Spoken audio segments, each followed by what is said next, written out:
The Nuestra Familia means our family. Members refer to themselves as NF, or familianos. And for security reasons, gang members deny that the gangs even exist. Members are career criminals who've been riding a merry-go-round through the streets, courts, and prisons for years. Art Beltran entered the world of the California Youth Authority as a wayward boy and emerged as Art the Rock, a cold-blooded captain of the Nuestra Familia street empire. As the gang's second captain, Beltran governed with a lethal blend of military discipline and constitutional law, orchestrating a campaign of murder and extortion that left the streets of Salinas and other northern towns and cities stained in blood. Yet, for all his power over the regiments, Beltran was a man of tragic contradictions, a state-raised convict who held the lives of thousands in his hands, while remaining a desperate prisoner to the very heroin addiction his organization sought to outlaw. This is the story of a man caught between two unforgiving masters, the ruthless code of the mob and the relentless pull of the dragon, tracing a trajectory from the violent gladiator schools of DVI to the isolating silence of a state witness's final days. Before we begin with Art the Rock's journey, here's a quick word from our sponsor coming from the book of Psalms, chapter 23 and verse 4. Even though I walk through the valley of the shadow of death, I will fear no evil, for thou art with me. Arthur Rocco Beltran was born on September 20th, 1950, and grew up in Salinas, California. He was also known in the criminal underworld as Art the Rock. Like many of the men from that era that became gang members and leaders, he was state-raised by the California Youth Authority. On May 17, 1967, Beltran was back in Salinas after being paroled from the CYA. On that night, Beltran and his crime partner entered the Italian Villa restaurant by breaking a side window. Police received a tip that someone had entered the building, and Salinas deputies responded and covered all the entrances to the building. Beltran ran from the restaurant to a car parked outside that had its engine running. Deputy Grooms and Hick both yelled out, "Police officer, stop or I'll shoot." Beltran failed to heed the command and kept running. Both deputies fired their shotguns at him. Beltran fell to the ground and yelled, "I'm hit."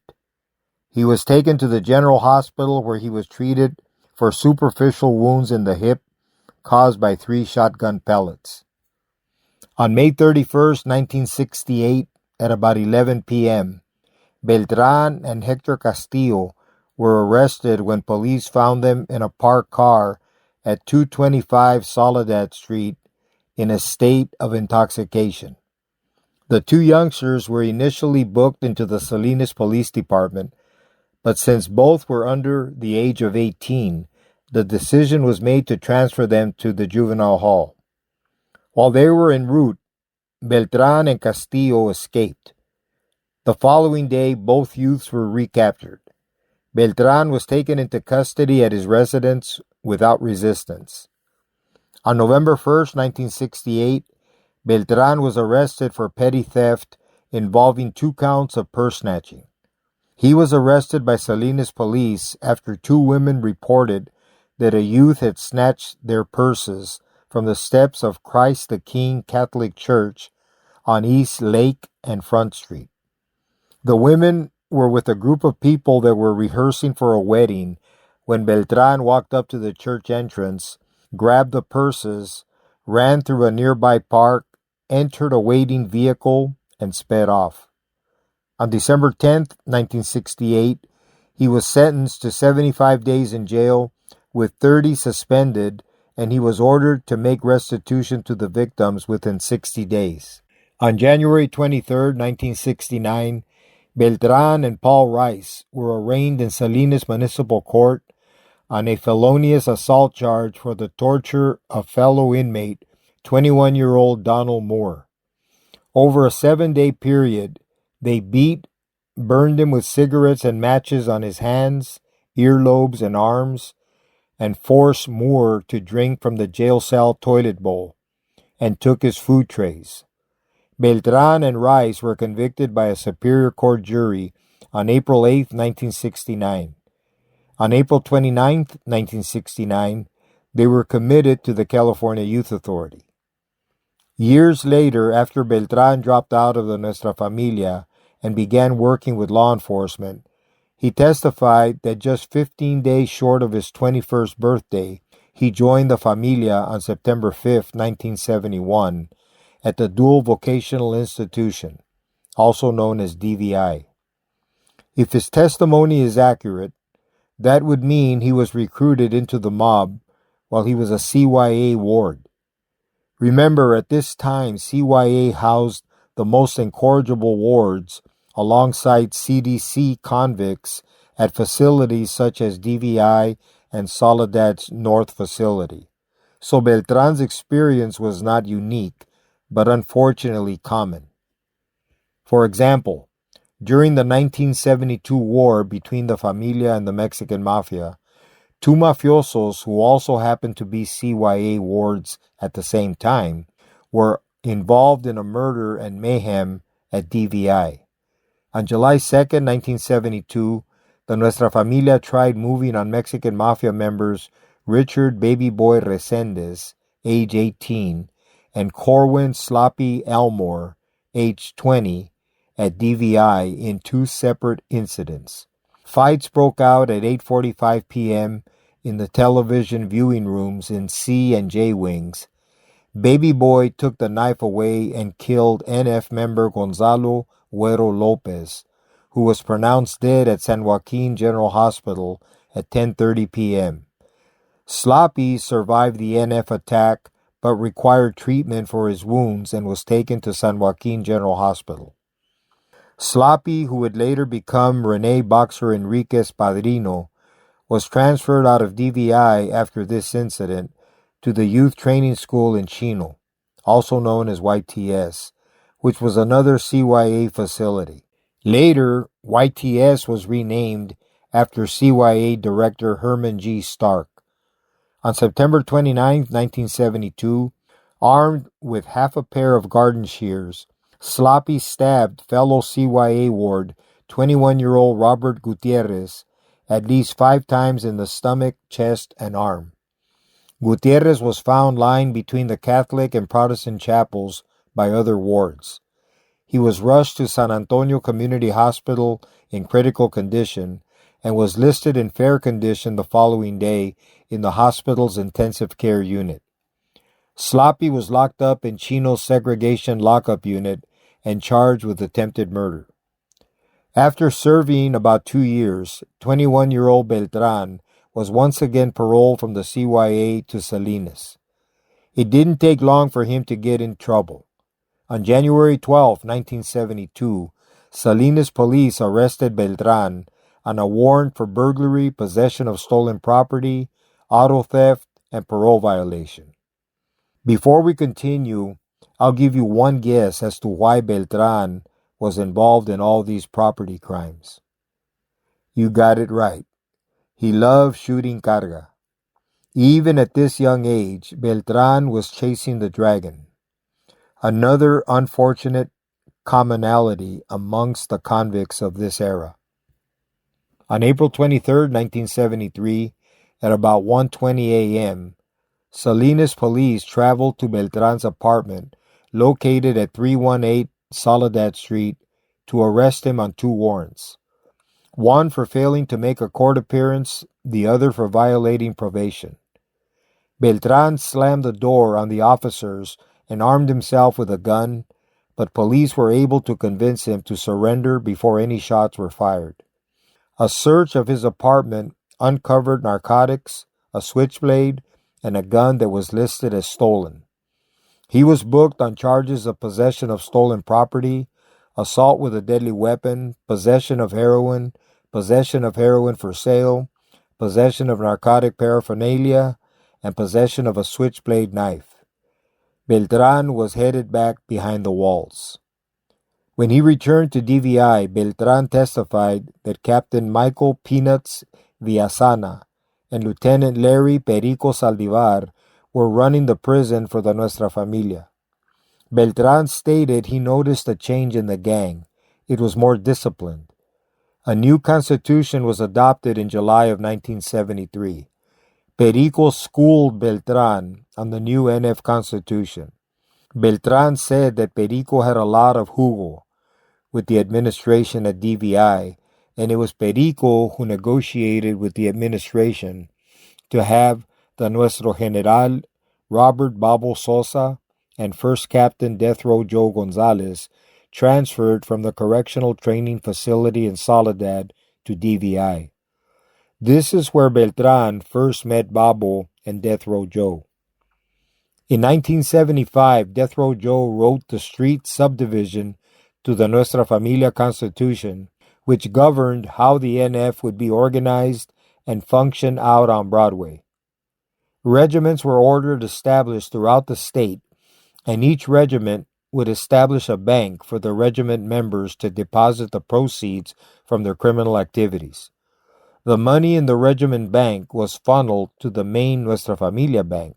Beltran paroled from the CDC on November 16, 1976, as the second captain in the Nuestra Familia, ranking just below Babo Sosa and Death Row Joe. Beltran was assigned to assume control of all Nuestra Familia criminal activities on the streets to ensure the functioning of the regiments complied with the new street subdivision. He was also tasked with murdering the NF hermits and enemies of the Nuestra Familia. Crime increased wherever the Nuestra Familia was present, as Art the Rock started getting the NF regiments on track. Prior to Beltran paroling, Austreberto Albarran, also known as Pelon, paroled from the Dual Vocational Institution in September 1976. Art the Rock ordered him to smuggle out to the streets the Nuestra Familia Constitution, which he accomplished by secreting it in his shoe. Pelon was a member of the Salinas Regiment. Instead of getting active in handling familia business, he focused on chasing the dragon.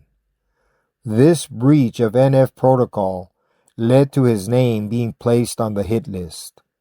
On November 22, 1976, Maikio Castillo and fellow familiano Tony Frank Mendoza picked up Pelon Albarran and drove him to San Juan Grade Road at approximately 7:30 p.m.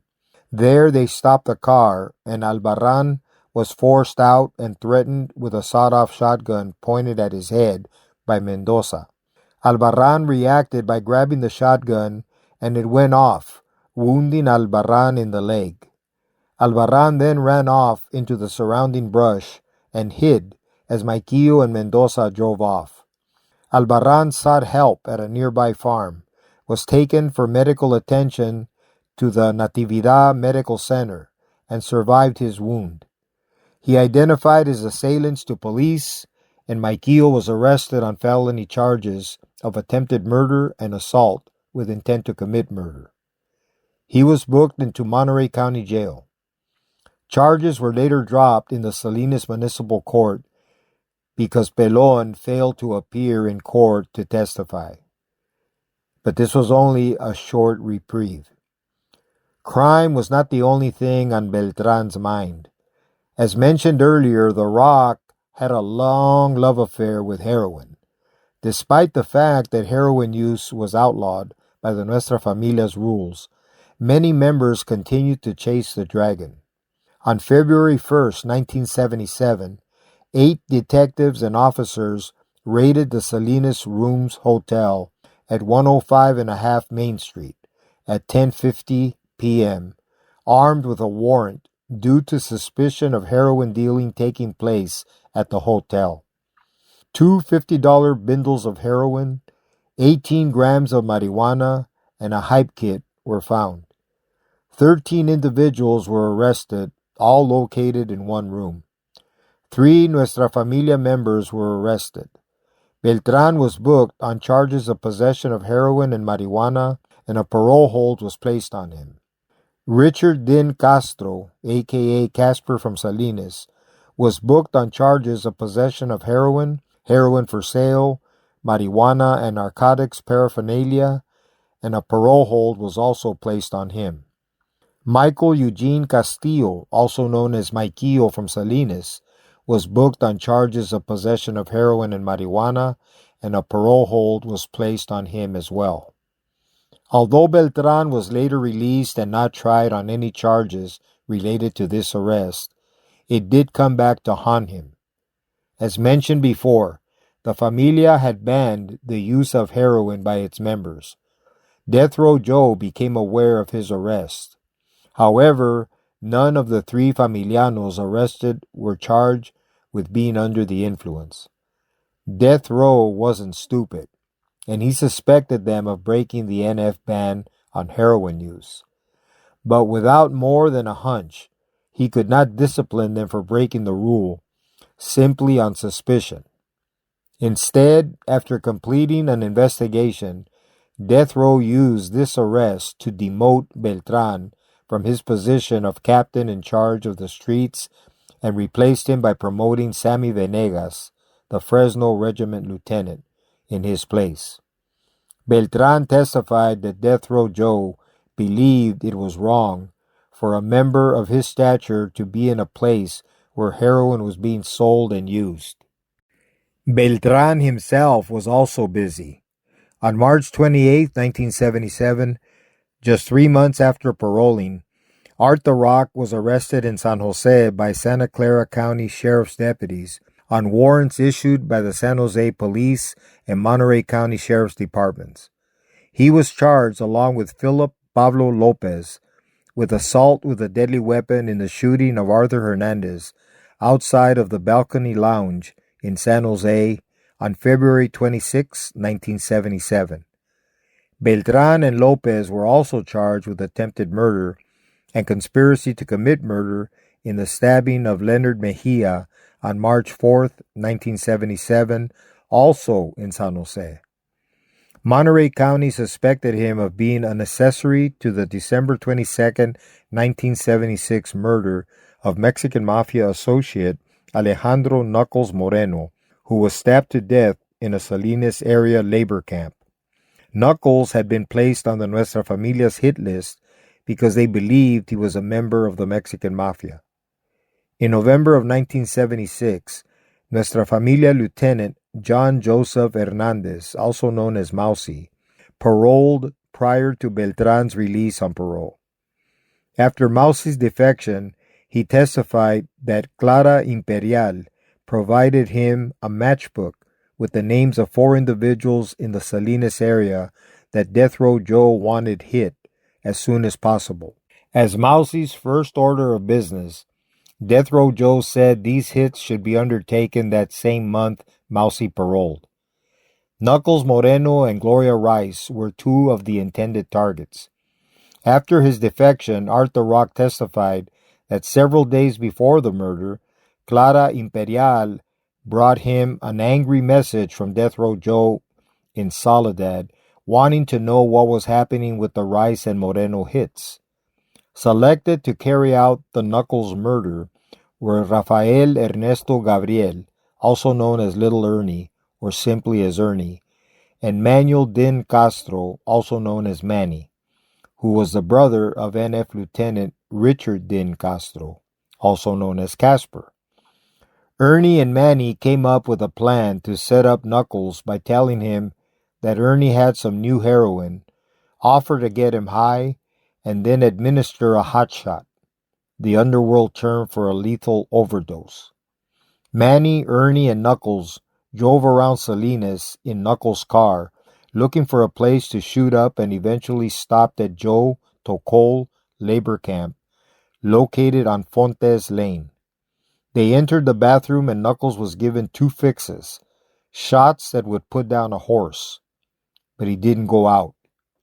Ernie then started stabbing Knuckles, and Knuckles also pulled his knife and began fighting back. Manny jumped in, stabbing indiscriminately, and stuck Ernie by accident. Knuckles was stabbed 38 times in the head, back, and chest. His lifeless body was discovered sitting inside the bathroom, leaning up against the wall.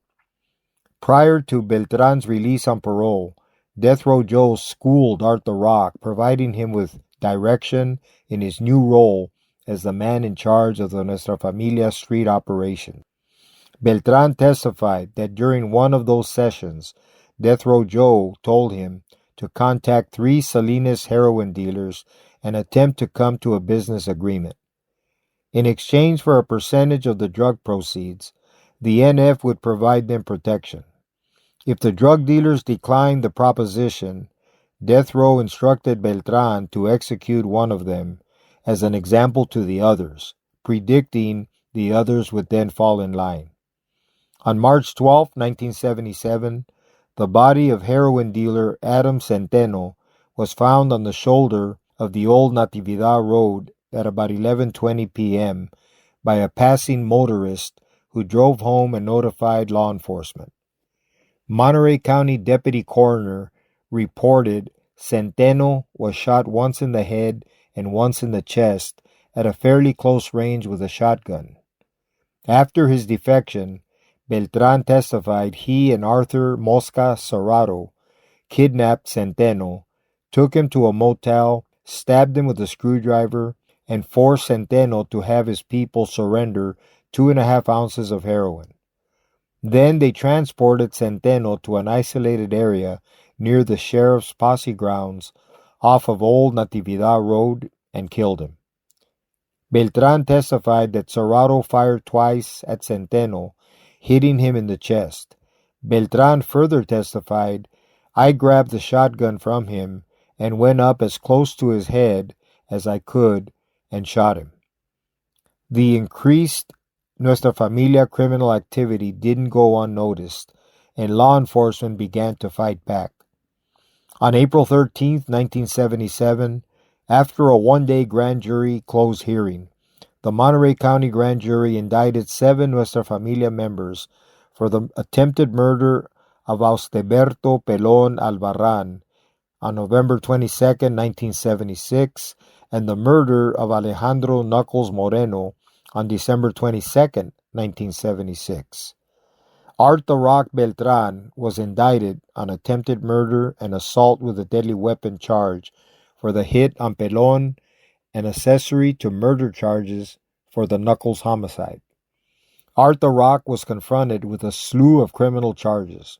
He and Philip Pablo Lopez went to trial for assault with a deadly weapon in the shooting of Arthur Hernandez outside the Balcony Lounge in San Jose on February 26, 1977, and the attempted murder and conspiracy to commit murder in the stabbing of Leonard Mejia on March 4, 1977, also in San Jose. A mistrial was declared after a juror voiced concerns about retaliation from the Nuestra Familia in front of the other jurors, thereby tainting the jury against the 2 defendants. On December 14, 1977, a jury found Rafael Ernie Gabriel guilty of first-degree murder, and Beltran and Richard Casper Castro were found guilty of being accessories after the fact.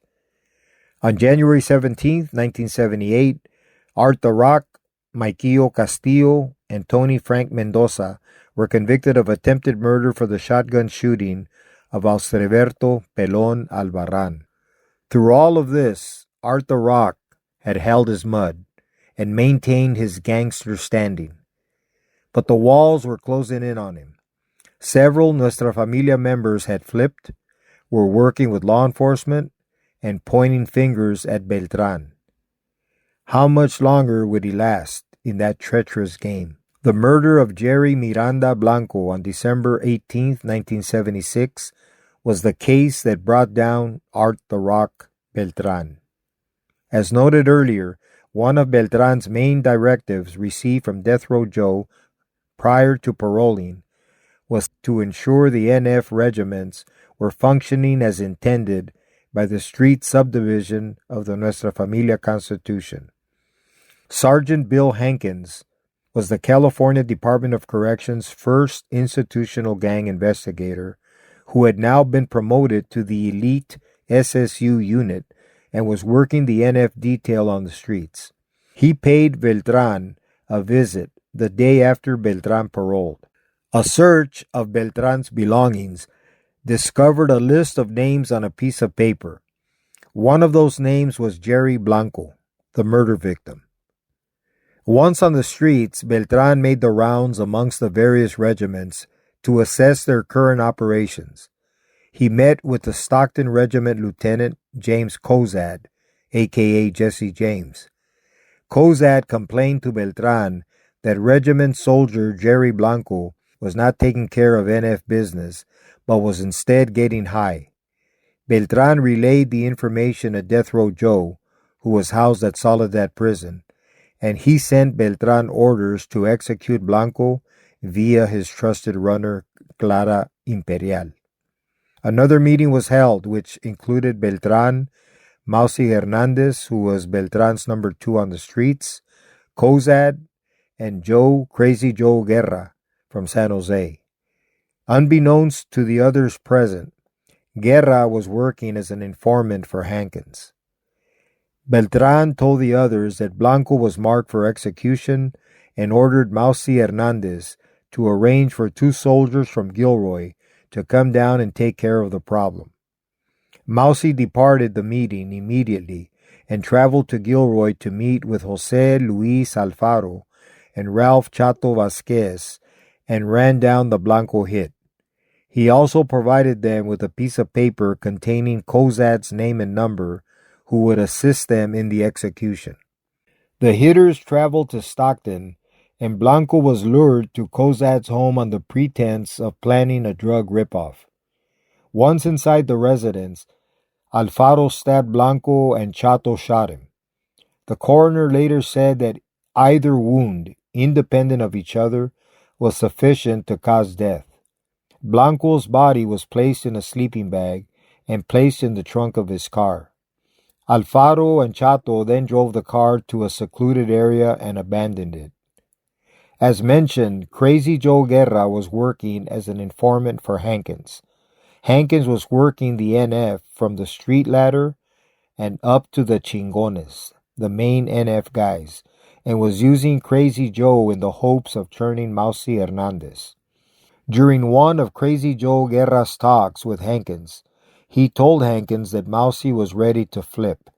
According to Crazy Joe, he had in effect turned Mausi into nothing more than his errand boy and was running him ragged.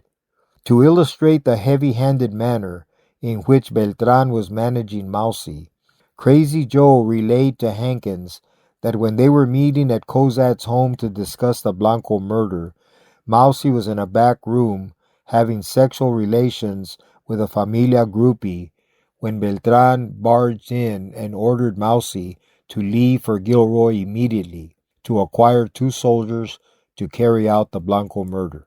Hankins' ears immediately perked up, as this was the first he heard of Beltran's presence during the planning of Blanco's execution. Hankins flipped Mausi by telling him that SSU has kept Mausi under surveillance since he paroled, and were aware of all his nefarious business. Mausi initially didn't believe Hankins, so Hankins then used his ace in the hole and recounted the story told to him by Crazy Joe about the meeting in Cozad's home. Hankins continued sharing other information that he received from his snitches, and Mausi saw the writing on the wall and raised the white flag. Mausi's defection was a huge blow to Beltran, since Mausi was running all over Central and Northern California between the various NF regiments relaying Beltran's orders. Art the Rock initially held out, but he too eventually saw the writing on the wall and defected from the gang and began assisting law enforcement prosecute his former brothers. Beltran would testify against Nuestra Familia in several cases and was relocated to San Diego. He initially worked as a doorman for a fancy hotel, But like so many in that world, he was a slave to the dragon. This ultimately caused Beltran to lose everything, including his life. The story of Arthur Rocco Beltran serves as a grim masterclass in the contradictions of the 1970s criminal underworld.